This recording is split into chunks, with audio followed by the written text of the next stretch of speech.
Okay, we are back with our live coverage of the Bob Veras Insiders Forum Conference here in the Big Easy, New Orleans. Yes. And joining me, we have Rosemary Hueser, who is the Senior VP over at BOK Financial. Yes. Rosemary, thanks for joining me. Thank you. I'm right. glad to be here. I'm really glad to have you here as well. I know you were on stage earlier today. I really Yes. wanted to see that particular talk because it's You missed important a for me good as one. Sovereign. I know, I heard it was fantastic. Thank you. But thank you for coming here and sharing it with us personally. Absolutely. So tell us, what did you talk about? So it was myself and Mike Bennett at Encore Estates. Yeah, so sure, I the know goal Mike. was to really educate advisors on implementing trust solutions and estate planning within their regular practice. Not only to attract additional business, but to retain their existing client base.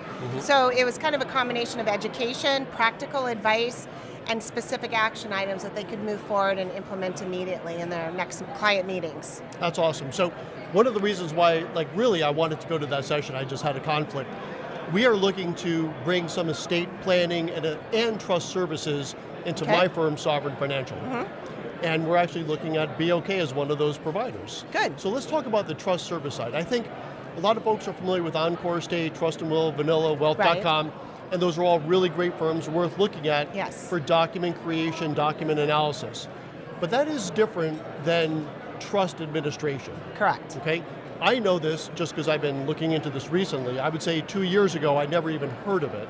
Okay. And how do you guys call it? I think an advisor-friendly trust department? Exactly, an advisor-friendly trust model. So really the difference is a traditional bank trust company is going to do the trust administration and invest the assets.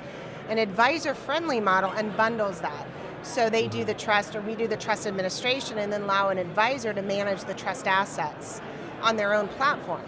And so if it's a large estate, there are sometimes maybe unique or special assets. So we can manage those unique special assets, real estate, oil and mineral management, while the advisor manages whatever assets they're able to per their ADV. Right. All under the umbrella of the trust, with the protection of helping to secure the client relationship, not poaching it. Right. We work in tandem to benefit the client, or tends to be the beneficiary. I think that's a really important point. So, I've been doing this for 30 years, so I'm getting older, all my clients are getting all older. are, yeah. Right. And it beats the alternative, right, as they say. Absolutely. But this is coming up a lot. And so we've been really focused, and by Q1 or Q2 of next year, we want to get this in place. Okay. And tell us, and I know because I've been doing some research, again, 2 years ago, I never even heard of this as an option, but I think it is a Interesting. great option. Yeah. How does it work exactly? Because nothing really has to happen today while the client is alive necessarily, but this would spring into action upon the client's passing, or you tell me? Yeah, so first off, I'm glad that you're looking into this, because it does highlight the need to continue to communicate to the advisor community that they need to get involved with an advisor-friendly trustee and incorporate that into their business model. So how that works is, generally, as an advisor, you want to make sure your clients have you named in the trust document as the investment advisor. Either in a directed or a delegated capacity, does not matter. But what that allows to happen is, in the event of an incapacitation or death, then we can step in as the trustee and you can manage the assets. And where that works best, if there's ongoing trust administration.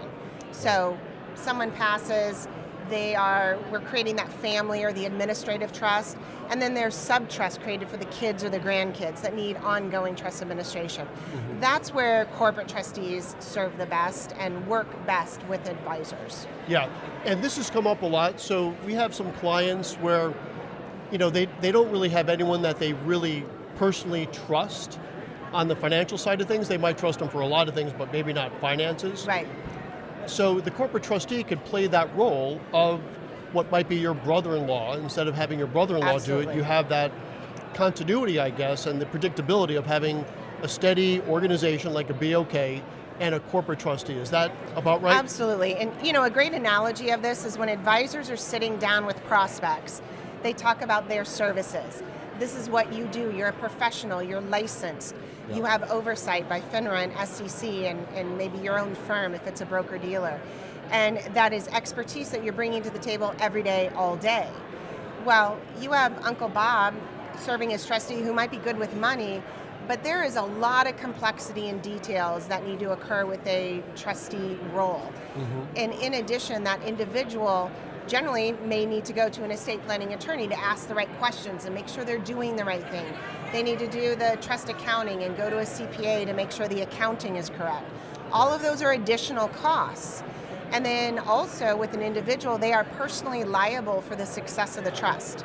So if they mess up... So Uncle Bob is personally liable. Uncle Bob is personally liable. Right. Now, while we all think our family members are good people and everything's great and they're copacetic, when there's a death in the family, there's fights over money, there's issues, decisions, and having a corporate trustee who is non-biased, professional, following the rule of law, the trust document, state statutes and policies, you know you're getting a good, even service.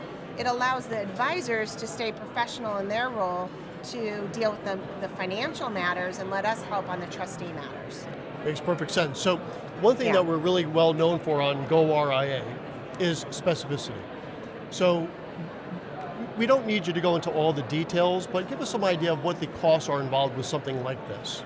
So generally between 50 to 65 basis points on the first million, and then it goes down based on the size. Okay, got it. So simple as that, plus whatever the advisor's fee is, of course, would be on top of that. That's purely for the trust services. Correct. But I think what's really worth highlighting, because I found this to be interesting, is if my funds or my funds with my clients are currently custody at Schwab or Interactive Brokers or Raymond James, they could stay right there. Absolutely. They don't have to come over to BOK. Correct.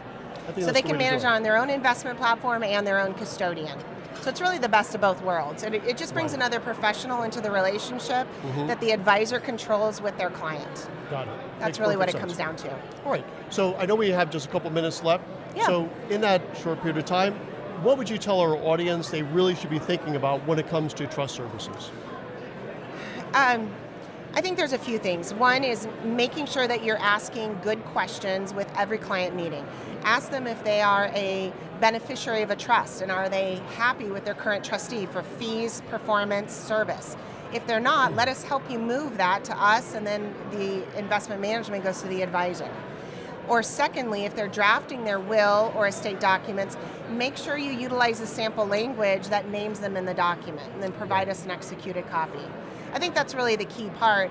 It allows an advisor to not only attract, but retain those relationships and the AUM and revenue. And do you guys have resources to help essentially train us advisors on how to do that more effectively? Absolutely. It's myself, our team, anyone. Randy Kimmel, who's our national trust consultant, does a wonderful job.